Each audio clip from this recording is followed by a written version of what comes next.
Salam, selamat pagi Bapak Ibu dan saudara-saudari sekalian yang diberkati oleh Tuhan.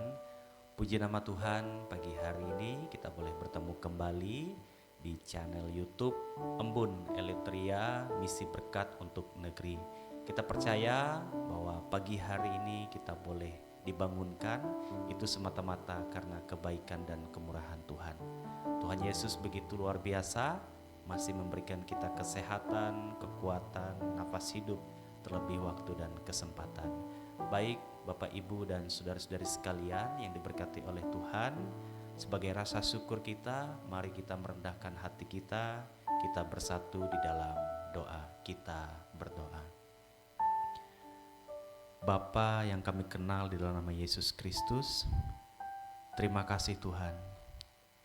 Jikalau pagi hari ini kami boleh disegarkan dengan kebaikan-Mu yang sungguh luar biasa.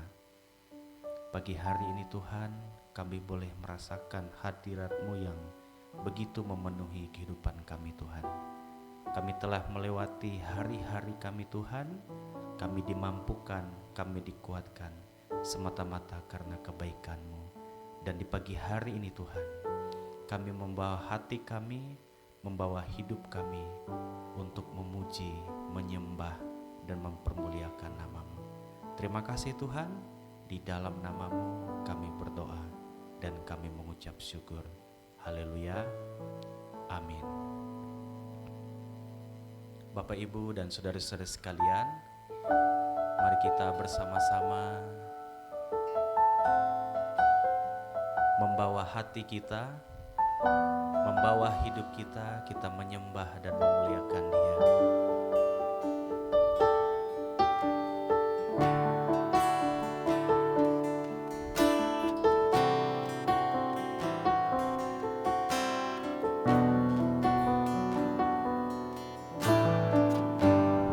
Sama-sama kita katakan,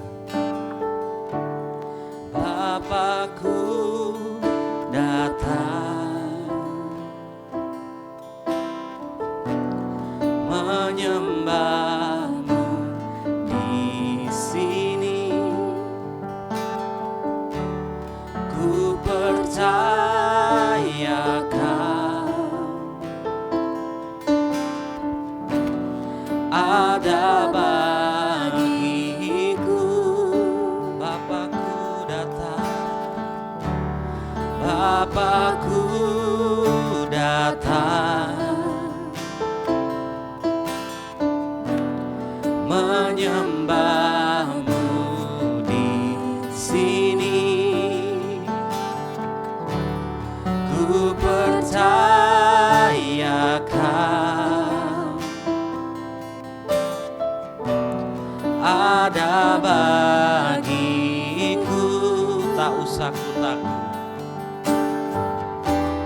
tak usah ku takut, sebab Kau sertaku. Tak usah ku bimbang, Kau di dalamku. Tak usah ku cemas, Kau penghiburku. Saat ku lemah, Kau kuatku.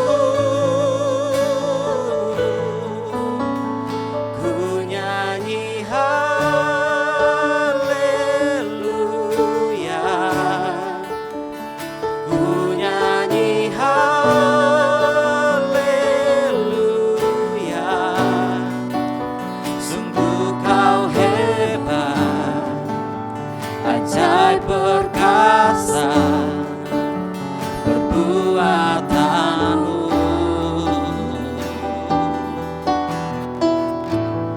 di hidupku. Kita nyanyikan pujian ini dari awal, kita nyanyikan dengan lebih sungguh.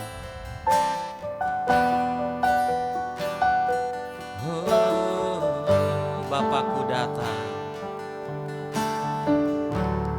Bapakku datang menyembah-Mu, menyembah-Mu di sini.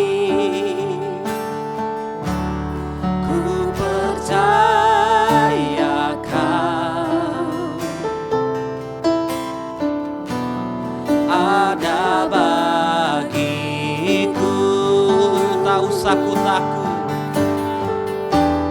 tak usah ku takut, sebab kau sertaku. Tak usah ku bimbang, kau di dalamku. Tak usah ku cemas, kau penghiburku. Saat ku lemah, kau kuatku. sama-sama kita katakan. Ku nyanyi haleluya,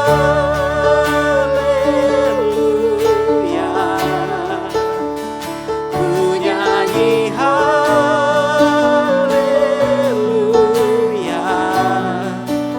Sungguh kau hebat, ajaib perkasa perbuatanmu.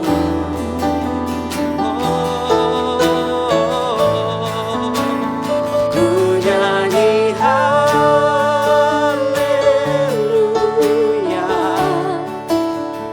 ku nyanyi haleluya.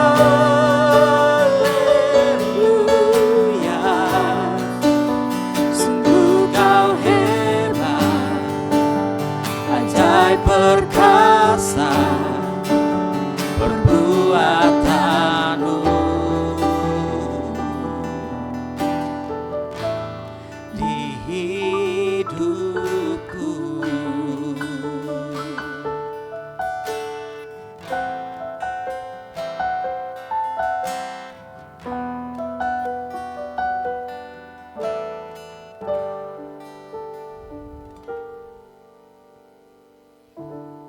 Sungguh ajaib dan dahsyat segala perbuatan-Mu dalam kehidupan kami Tuhan. Sehingga kami boleh ada sampai hari ini. Dan saat ini Tuhan, kami rindu untuk bersama-sama untuk mendengar, merenungkan sebagian dari firman-Mu.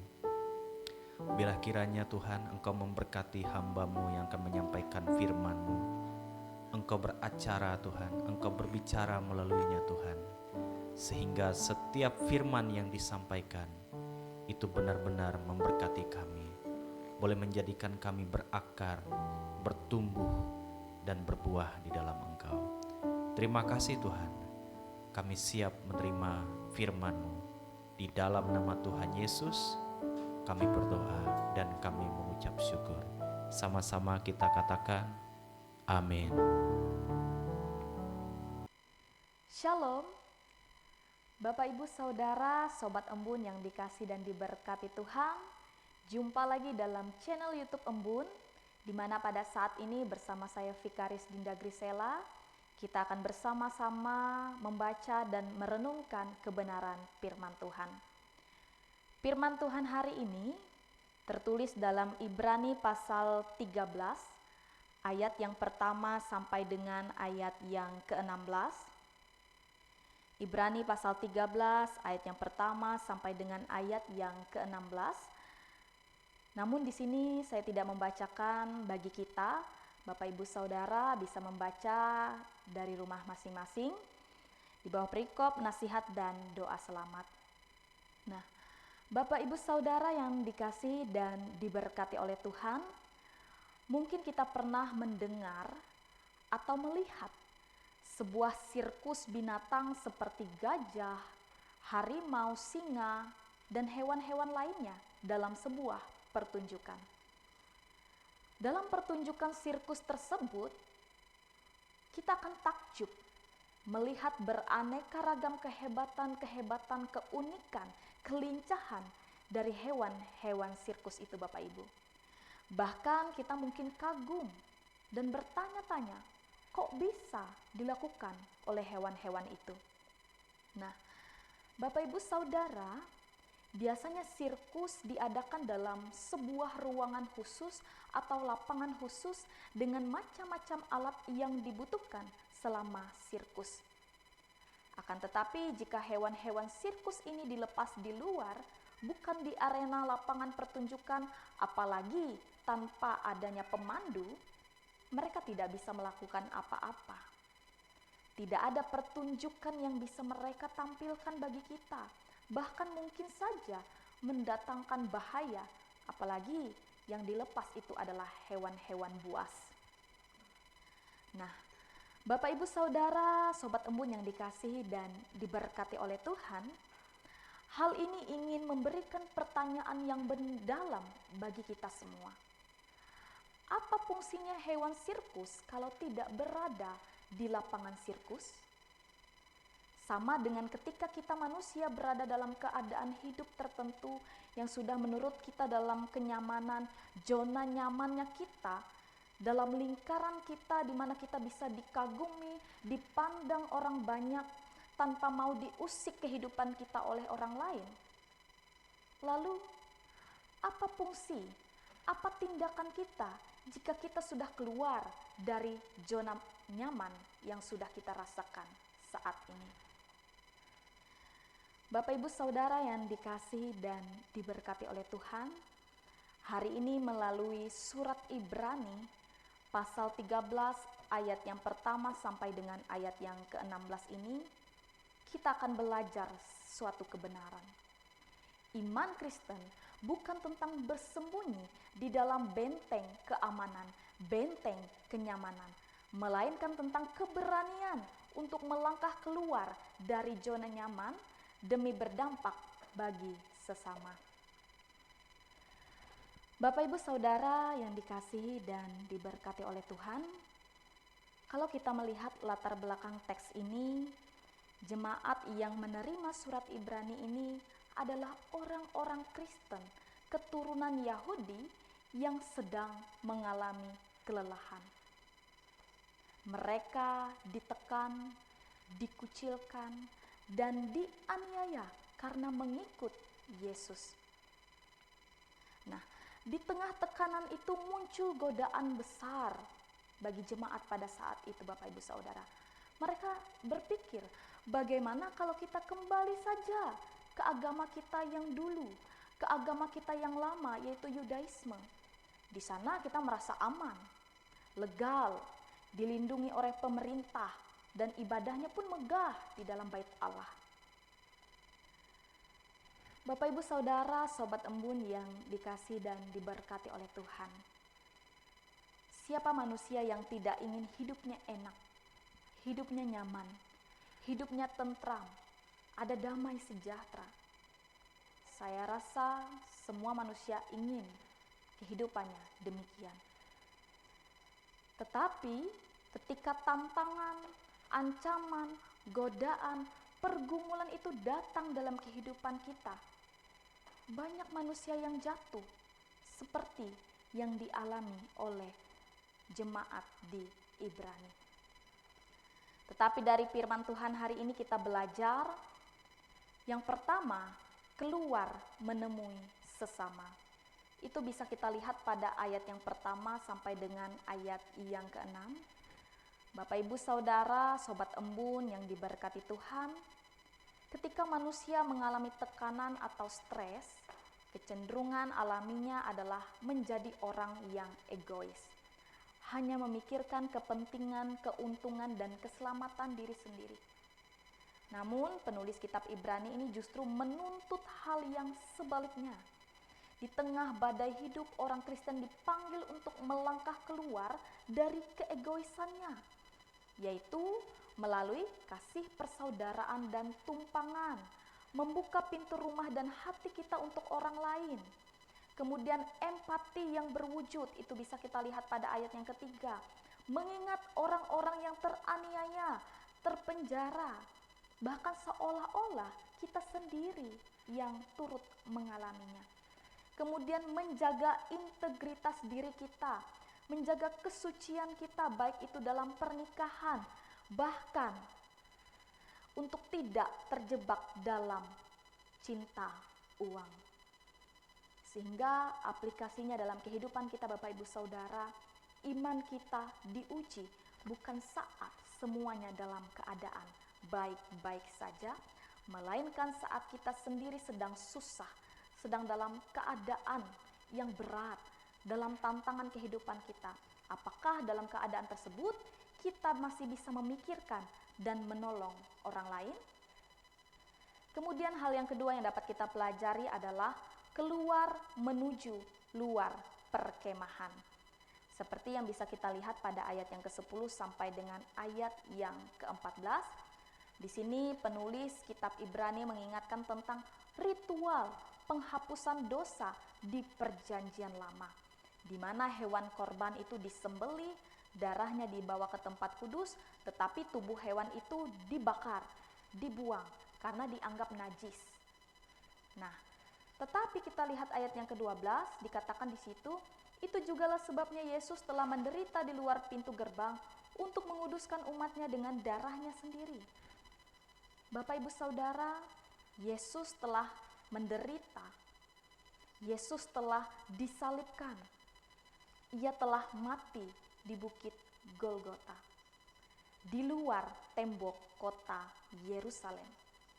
Dia mati di tempat yang dianggap terhina dan kotor oleh pemimpin agama, tatanan agama pada masa itu. Lalu apa respon kita Bapak Ibu Saudara? Kita lihat pada ayat yang ke-13, dikatakan di situ, karena itu marilah kita pergi kepadanya di luar perkemahan dan menanggung kehinaannya. Bapak Ibu Saudara, bagi jemaat mula-mula, keluar dari perkemahan berarti berani keluar dari kenyamanan agama lama mereka, berani menanggung risiko mereka dikucilkan oleh keluarga demi mengikut Kristus.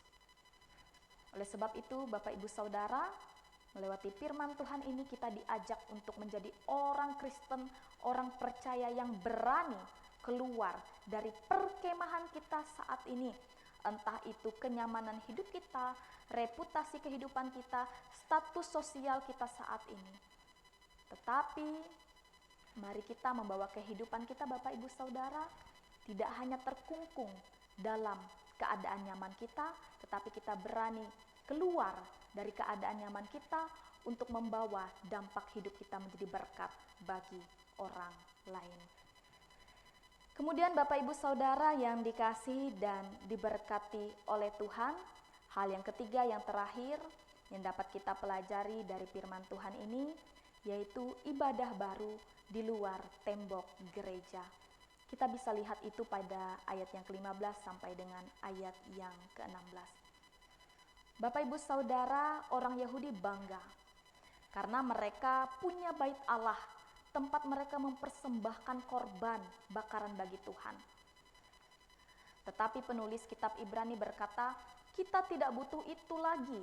Korban itu sekarang berbeda, yaitu korban pujian bukan sekedar nyanyian di hari Minggu, melainkan ucapan syukur yang keluar dari bibir kita justru saat dalam keadaan sulit sekalipun.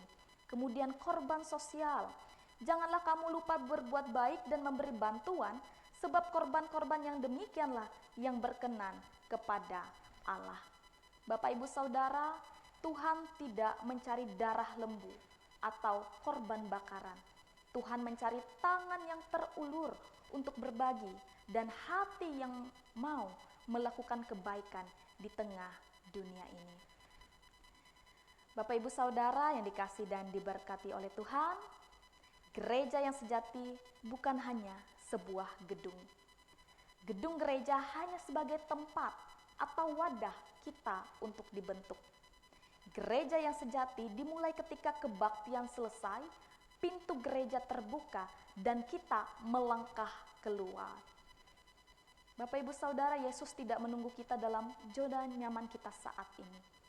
Dia tidak terbatas dalam lingkaran tertentu, ruangan tertentu, namun ia hadir di tempat orang-orang yang terluka, di tempat orang-orang yang terpinggirkan, di tempat kerja yang penuh tantangan integritas, dan di dalam lingkungan tetangga kita yang membutuhkan kasih.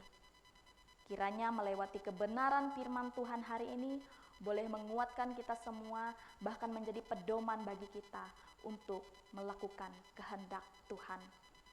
Tuhan memberkati kita melewati firman-Nya. Saya mengajak Bapak Ibu Saudara untuk bersama-sama berdoa, menaikkan doa syafaat kita di hadapan Tuhan. Mari kita berdoa. Bapa yang maha baik, Bapa yang kami muliakan di dalam nama Tuhan Yesus Kristus. Kami datang ke hadirat-Mu dengan hati yang penuh syukur atas segala kebaikan dan penyertaan-Mu dalam kehidupan kami. Melewati firman-Mu hari ini Tuhan, kami diingatkan kembali bagaimana seharusnya kami hidup sebagai anak-anak terang. Ya Bapa, ajarlah kami untuk memelihara kasih persaudaraan, menjaga kekudusan hidup kami, serta senantiasa bersyukur akan apa yang kami miliki saat ini. Biarlah kami juga senantiasa mengingat dan menghormati setiap pemimpin rohani kami yang telah menyampaikan kebenaran firman-Mu. Tolong kami Tuhan, agar firman-Mu itu bukan menjadi hal yang sia-sia Tuhan, tetapi boleh menjadi terang, suluh pelita dalam kami melangkahkan kaki kami di tengah dunia ini. Pada saat ini juga ya Tuhan, kami ingin berdoa bagi jemaat Tuhan dalam kehidupan keluarga rumah tangga. Biarlah cinta kasih Tuhan senantiasa tercurah bagi mereka. Dalam kehidupan pekerjaan jemaat-Mu, mari Engkau berkati Tuhan, sehingga berkat-berkat itu boleh senantiasa mengalir melewati setiap usaha pekerjaan yang mereka lakukan. Bagi jemaat Tuhan yang saat ini dalam keadaan sakit, mari Tuhan pulihkan dan sembuhkan. Bagi jemaat Tuhan yang berbeban berat, Tuhan legakan dan Tuhan berikan pertolongan. Terima kasih Tuhan Yesus, ini kehidupan kami, ini ungkapan syukur kami yang kami alaskan di dalam nama Yesus Kristus yang sudah mengajarkan kami berdoa demikian. Bapa kami yang di sorga, dikuduskanlah nama-Mu. Datanglah kerajaan-Mu, jadilah kehendak-Mu di bumi seperti di sorga. Berikanlah kami pada hari ini makanan kami secukupnya, dan ampunilah kami akan kesalahan kami, seperti kami juga mengampuni orang bersalah kepada kami. Dan janganlah membawa kami ke dalam pencobaan, tapi lepaskanlah kami daripada yang jahat, karena Engkau punya kerajaan, dan kuasa dan kemuliaan sampai selama-lamanya. Amin.